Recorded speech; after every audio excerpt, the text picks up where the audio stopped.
Welcome to this week's episode of Lagnapod. I'm your host, Rob Holbert, and here with me today, Ashley Trice, Grant McLaughlin, Scott Johnson, Kyle Hamrick, Tommy Hicks. we have a full house. Okay. Scott, you have been working hard on all of this Tommy Tuberville, where does he live stuff over the last week or so, and have found some pretty interesting stuff. What's the latest on all that? Yeah, I got public records from the Lee County Commission office in Opelika, which is Auburn. Yes.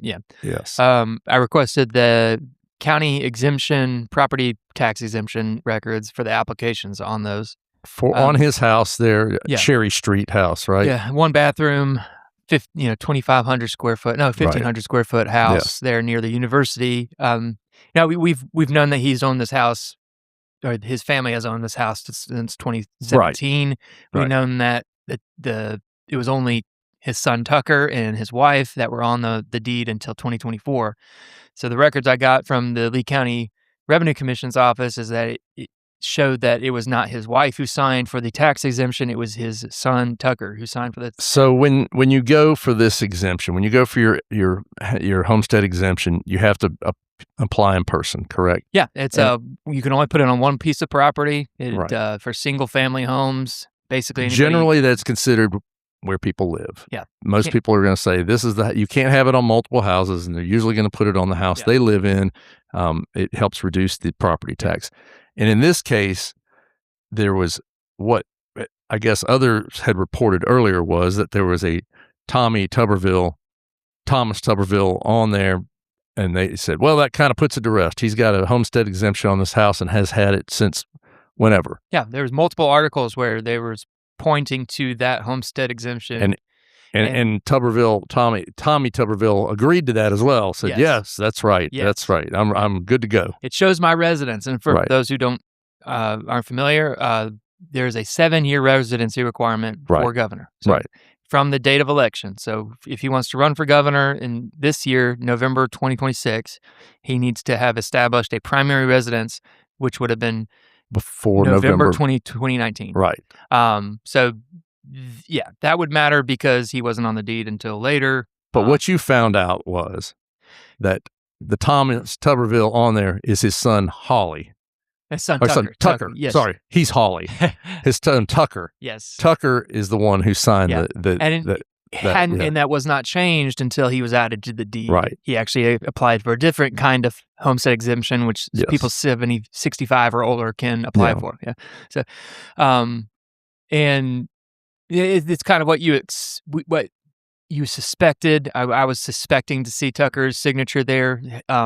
At the same time in 2018, both him and his wife claimed a homestead exemption in Santa Rosa County, Florida, where they voted, and that was without question their residency during 2018. And the state of Alabama would not have allowed his wife to have a homestead exemption on that home, even though her name is on it. Yes. She scratched out spouse and put mom. Yeah. She also listed their lake house. Do you own any other property? She listed lake house. Yeah. Which should have negated it if it was connected to her, because you can't have two. But clearly it was Tucker's, and that's what we. Yeah.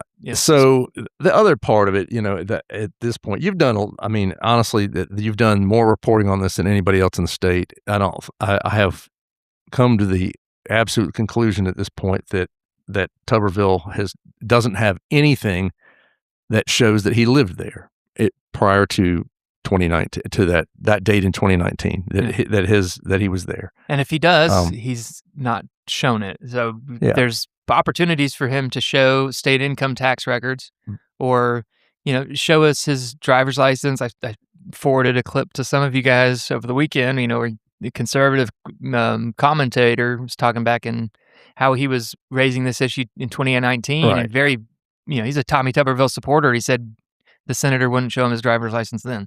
Right.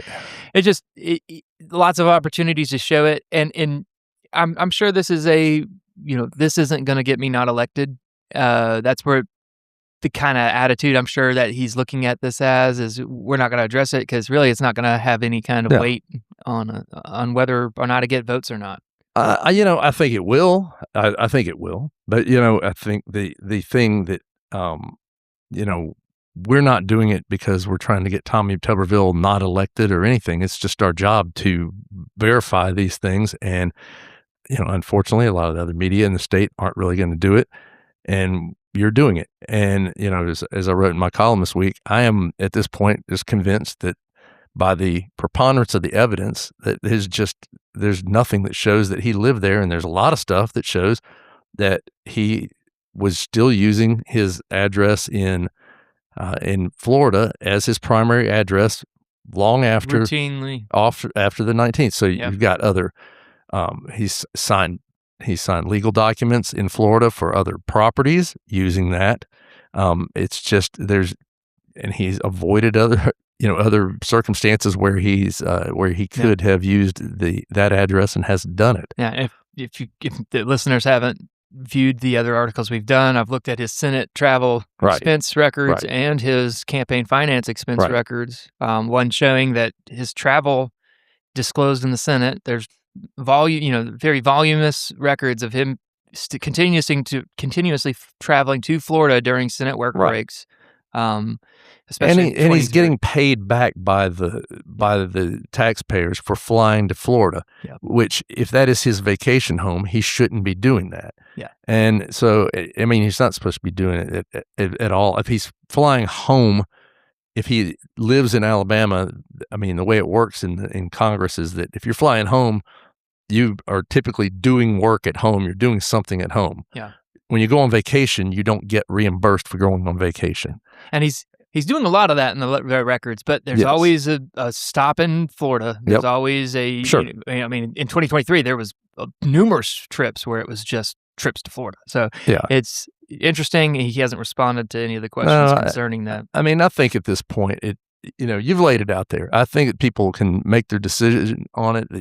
If they care or not. My feeling as I wrote this week is the reason it does matter is because when we do these stories pretty often, these types of stories that somebody doesn't live where they say they're going to live that wants to run for office. Recently too. And we did one last year in District 2. We did several of them. We've done, I don't even know how many over the last 24 years that I've been working here. City councilman, crazy ones, the county commissioner who lived in a tool shed, all sorts of them. We've done lots of them. And this is, unfortunately, it's left up to media to do this because nobody at the state will vet these things. Nobody says this is, there should be somebody that just says, like, okay, you got to show me this documentation, not the political parties, because the political parties are going to let in whoever they think can win. Yeah. And that's where we are with this. If it doesn't matter to you, it doesn't matter to you. If it does, it does. If you are concerned with somebody starting their political career as governor with a lie, then I think it's concerning. And it's also important to remember that not every office has the same requirements. There's, Senate is not the same requirement as governor, and city councilman is not the same as mayor. Right. And that's why this didn't come up as much when he ran for Senate. It was, people said, hey, he lives in Florida, but he was able to meet the residency requirements because all he had to do is say, this is my house, and yet he got his homestead exemption, moved over there, and that was enough. Right. This is a totally different animal, and people still don't want to understand that, but it says 7 years. They should change the law if they don't want it to be that way, but that's what the law is right now. So it's a good story. There's lots of information out there. I think you've done a tremendous job on it and found a lot of great stuff. My eyes are burning from looking at all this stuff. Sure. Kyle, this week you've got the cover story on some economics in the city, where Mobile is at this point, and there's a little bit of back and forth about are we on fire in a good way, or are we smoldering in kind of a not as great way? On fire in a bad way. Well, it's up to the readers to decide kind of what they think of where we are. I talked to this one guy, Jay Hawkins. He works for PNC. He was blowing into town. PNC Bank. Yeah. PNC Bank. He was blowing into town for event, and he was like, "Hey, do you want to ask me about how the economy goes?" Yes. And I'm like, "Yeah, we'll see what you think." And he said, "Well, it's not good." Yeah. That's how he started it. And then for the next 15 minutes, he just said, "Yeah, this is down. This is down. The factories are too bloated. The manufacturing sector is not strong enough to offset the other problems in the economy." And I said, "Well, I'm gonna have to get a second opinion, third opinion on this." The Mobile Chamber. So Bradley Byrne Yeah. was there listening to him speak, as a matter of fact, and Yeah. you interviewed Bradley, the head of the chamber, and Bradley says he could barely keep himself in his seat because he wanted Right. to jump up and tell the guy you're wrong. Yeah. Right in the middle of this thing. He said that the economy is great. You know, we're all doing so well. The manufacturing is awesome.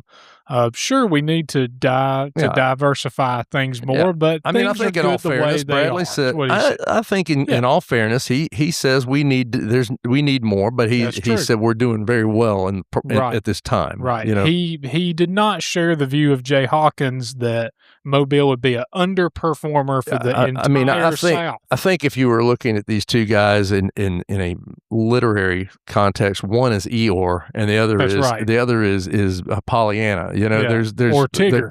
or it may be Tigger. Yeah, there's if you're going from the Bouncing around. Winnie the Pooh thing, but there's you know, and then you've got your third guy you talked to is a economist out at South, and he's sort of in between. He's a mix of both of them. He said, "Yeah, we're doing well. The manufacturing is great, but we absolutely do need to get more kinds of businesses here because the economy can't grow off of just Airbus and Austal. We need to get people to come back here to stay after school." And they argue some that diversity is needed. Both of the economists are saying, "Hey, you guys are too." You know, Too manufacturing industrial. is too much of a crutch here. It's too much. Right. You're too dependent on manufacturing, which, you know, I know that there's always this focus that we need more manufacturing. We need more manufacturing.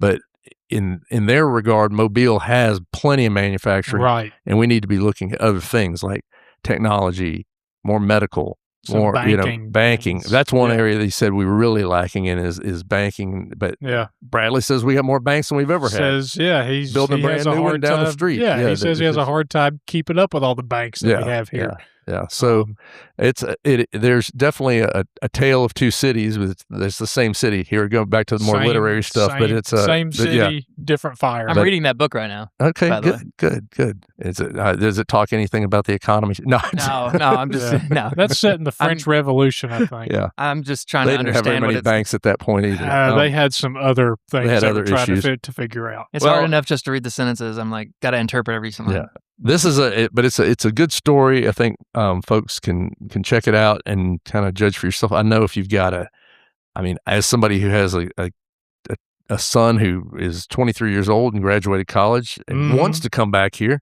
but he has a hard time thinking about something that he would want to do here that is in his field. So there's a real problem. There are some things that maybe need to expand a little bit. We're going to take a quick break, and we're going to come back and talk a little sports with Tommy Hicks.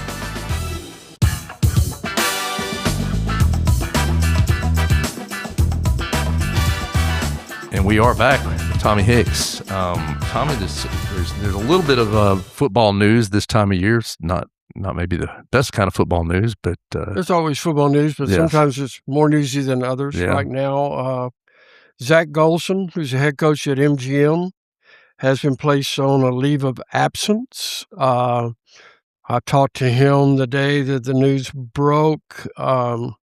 He confirmed that he is on leave, but he would not publicly talk about the reasoning for that. There have been a lot of reports out, all circulating on the fact that MGM has what they call an 8th grade signing kind of thing. It's just like a little deal for middle school players making the move up to high school. And apparently at one of these in April that they had in April, according to reports, that some middle schoolers that are not in the MGM district in their feeder system attended There were pictures of them on social media, which now becomes are you violating AHSAA recruiting stuff? Yeah. So he's been placed on leave. There is if you look in the handbook, in the AHSAA handbook, if a coach is found to have violated the recruiting rule, he can be barred from coaching at any AHSAA member school for a year. Okay. Which would be a big blow for MGM.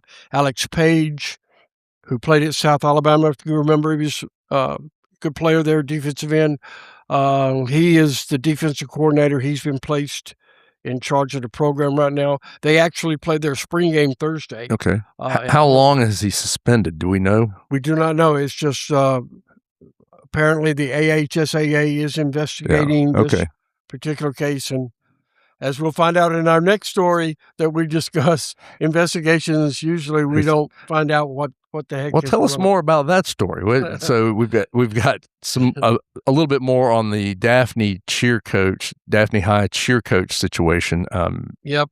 Grant had a story a month ago on this. Rachel Jablonski, who is the cheer coach. Yeah. She was relieved of those duties at the school.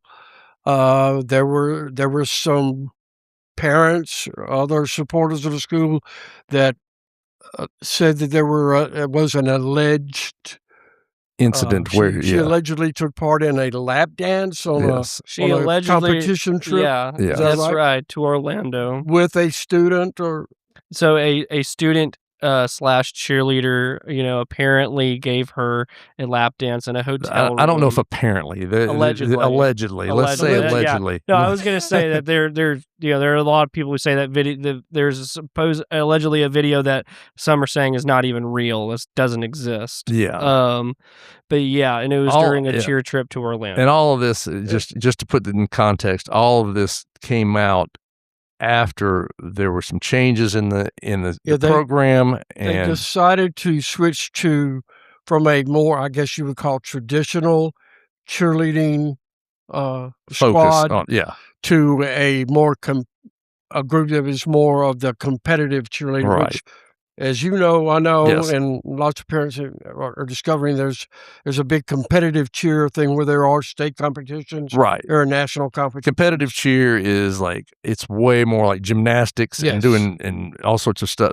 That's the stuff you see kids flipping all over the place and doing all that, and then. So if you're not into that, if you haven't been doing that, it's hard to just start doing. Yeah, yes. And so. I guess some of the girls. So that affected the members of the cheerleading squad that were elected for this coming year. Yeah. Some members who had been on the team prior did not make this year, the next one, which upset parents, upset students. And then there were claims that this had occurred. So so just putting it in context, we don't know what happened, but that's just the context. We do not know. At that point, then somebody complained, said this had happened. So then the Baldwin County Public School System conducted an investigation. Right, is all they will say. Investigation. Now they're saying we cannot. We have concluded our investigation. They have concluded the investigation. She is still employed as a teacher. She's she still will not a teacher. be the coach. Right. But they would not reveal what the investigation, what was discovered during the investigation. Yeah. Which is kind of a tough one if you're on the, if you're in her position and they're, I guess I would feel like if they weren't firing her for alleged behavior that is, if she's not getting fired, you can kind of read the tea leaves and say, well, maybe she didn't get involved in some kind of sexual harassment situation with a student. Then wouldn't it be nice if they would come out and say that if that's the case? But I would think just logically, I would think if they had an investigation and found that she had done this, she would probably get canned from her job as a teacher, I would think. But and then talking to Chastity Riddick, who is the communications person for the school system, and she said, look, we can't reveal all of that. It said we can't even say what the subject matter was, Right. because you're dealing with personnel, Of course. decisions, Yes. stuff like that. So that's kind of. So we know there was an investigation. We know it's completed. We know that she is still employed as a teacher, and we know that she will not be the cheer coach this year. We do know that the new cheer coach will be hired by the new principal. Yes. Will Duncan, I believe, if I'm correct, Okay. Dr. Will Duncan, who is currently the Robert Shell Elementary. He takes over on June 1.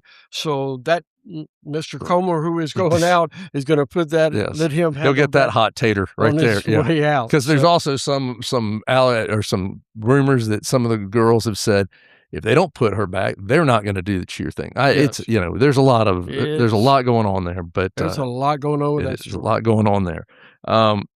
We've got a lot going on with some other sports. Woo. Soccer, baseball, golf, May golf and ball. spring sports. Yes. Hello. Yes. It's a lot. So we've already finished tennis and outdoor track and field, or through for the year. They had their state championships. This week we've got softball is going into regionals. Baseball is going into the quarterfinals.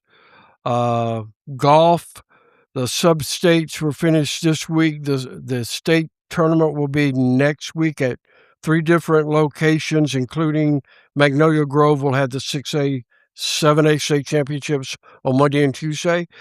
And soccer is currently, today was the first day. We know that St. Luke's girls in 4A won their semifinal, so they'll play for it. But there's also been a lot of rain in Huntsville where they're having it, and so that schedule is being moved around. And the forecast is not good this weekend for baseball either, so it's going to be interesting. Looking a little rainy. Yeah.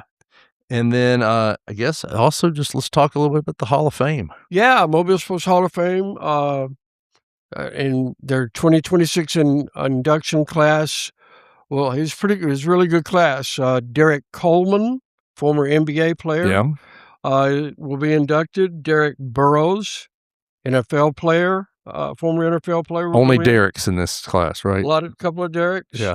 And a Joe Nyland. Okay. The AD. You had very nice. Spring Hill. Very nice. Well, a wonderful man, well deserving. Yes, he's the winningest coach at the University of Mobile in men's basketball, and the second winningest coach at Spring Hill. Yeah. So that's not bad. He was AD at both. Yeah. And Eric Gelding, baseball player, is also going. So a 4-person class. Kind of interesting.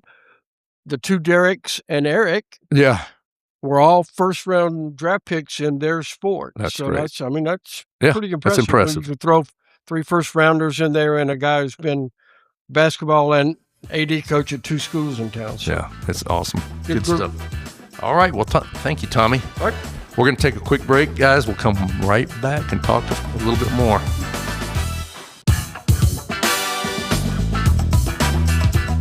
All right, we're back. We're doing this on a Wednesday, as we always do, and the redistricting fight and going on in the legislature is that's hot and heavy right now. Kyle, you've been watching it. What's going on? That's right. As of Wednesday, the State House has approved a plan to set up a special primary if federal courts overturn the current court-ordered voting district maps. So if they do the injunction, if they overturn the injunction, right, and let the state use an old voting district map, then a special primary would take place for congressional districts 1, 2, 6, and 7. Right. That bill got a favorable vote in the House, and it heads to the state Senate, where it's assumed that they'll be passed there and that Kay Ivey will sign it. Yeah, so that is going to be one that is hotly watched, I'm sure. And it was so interesting that you pointed out, we were talking a little bit earlier about it, that if somehow this happens, they're allowed to use that map that they passed in 2023. Yeah. It doesn't mean that Shamari Figures is not going to be running for District 2. He will still be running for District 2. But a different one. But it will be configured, and he won't be living in District 2 at that point. No, he would not. Which, to run for Congress, you just have to be a resident of your state for 1 day. Yeah. So he would still be in the clear. He just would be in a different. That would be more. Yeah, that would be one of the stranger things that happens if that occurs. Same with Extremely Jerry, strange. Carl, and Rep Marcus. Same with Jerry, because they would be running back in Mobile and Baldwin, not in Baldwin and the Wiregrass. Right, but Jerry Rep Marcus lives in the Wire. Yeah, right. He lives in Marcus lives outside of the 2023 District 1. But Jerry lives in District 1. He lives in the old District 1. Yeah. Anyway, have we gotten good and mixed up yet? It's mixed up. This is what's going to happen. Y'all may have already said this because I stepped out to make sure the NAPI awards were working properly. But is there a deadline on when they have to make a decision on lifting that injunction? There is currently a deadline. The court wanted some responses to all this by the end of the day tomorrow on Thursday. So this could be ruled on this week or maybe next. It could come up, but we would be coming in very close if we had to do a special primary. Yeah. All right. Well, that's going to be one to keep an eye on. And then talk about the nappies, Ashley. They're underway. I gave you a natural segue there, and you didn't even take it. We did. I just took it. Have we done some redistricting for the nappies? Are the nappies redistricted? We have limited it to the voting until only United States citizens. That's true. We did that. Yes. Only because of all the Somalia. Foreign interference. Tough luck, Somalia.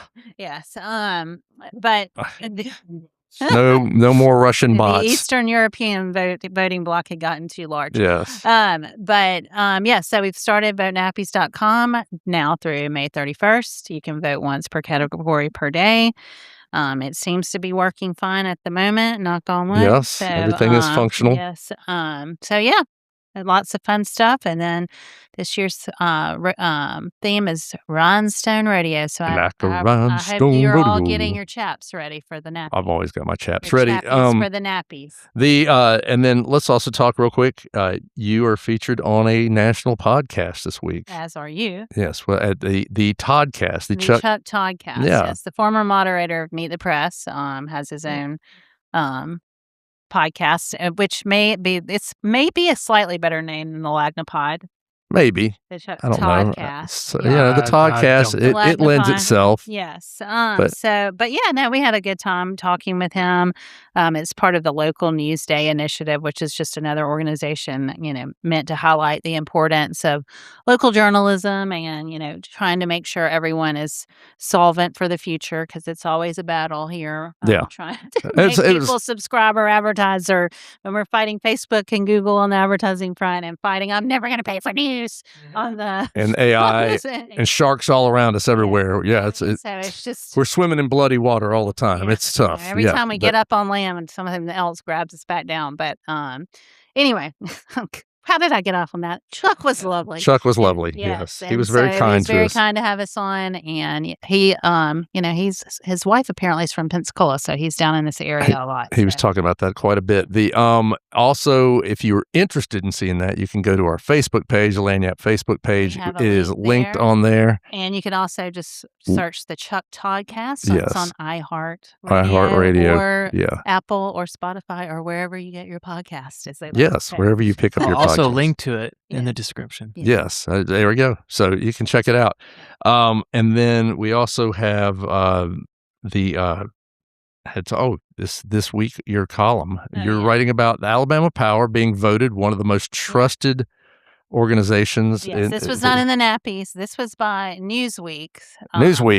Named Alabama Power the 8th most trusted energy company in America. I was just wondering, what are all the other energy companies doing? If Alabama Power is the 8th most trusted, what's going on with the rest of them? I mean, we don't know what the questions were. So if it was just, how often does your power stay on all the time? Maybe that's... How often have you spied on your CEO? Spied on your CEO. How much toxic coal ash do you dump next to your waterways and... How many dirty tricks groups do you employ? How do you outlaw solar panels in your state? I mean, how aggressively do you work with state lawmakers? How many pockets? I thought that was a fascinating one. It was fascinating. No, it was a fun column to write. Yes, definitely worth checking out. That's all we have this week, folks. Thanks for listening to us, and we will be back next week, the next Lagnapod. Thanks for listening to us. The Lagnapod is a Something Extra publishing production. Executive producers are Rob Holbert and Ashley Trice. Music is by Some Pulse Sound and Electro Animals. Only subscribers like you have access to this podcast. Tell your friends they can sign up at my.lanyapmobile.com. For advertising opportunities, please call 251-450-4466.